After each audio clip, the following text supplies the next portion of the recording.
Hey there, and welcome to Real Investment News. I'm Mike O'Neill. The markets rallied briefly but ultimately closed lower yesterday after the Fed announced that it is raising interest rates by 0.25%.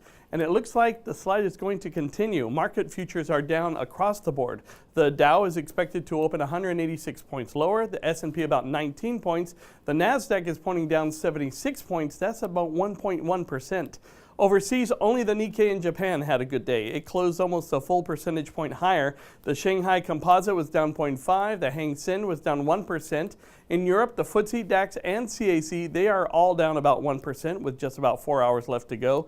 The tech-heavy Nasdaq is actually still being pulled down by Facebook, which has lost more than 9% of value since the Cambridge Analytica scandal broke and is down another 1% in pre-market trading. Now, last night, CEO Mark Zuckerberg broke his silence on the issue on CNN. He apologized and pledged to fix what he called a breach of trust between the social media giant and its users. Cambridge Analytica is the firm that admits to violating Facebook policies by using data from about 50 million users to help sculpt and target political ads for then-candidate Donald Trump and other Republican candidates.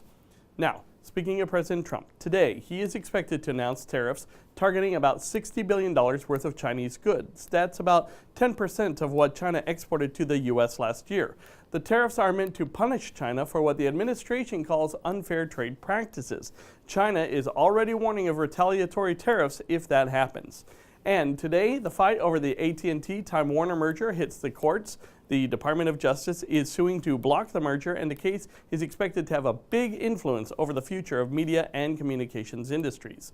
But that's it for now. Thank you for following us. Please watch us on Facebook, Twitter, subscribe to our YouTube page, and you can check out past reports at realinvestmentnews.com. I'm Mike O'Neill. Oh, I almost forgot to tell you that initial claims actually claimed higher. We're going to be taking a look at the unemployment numbers in a later report. We'll see you again after the opening bell.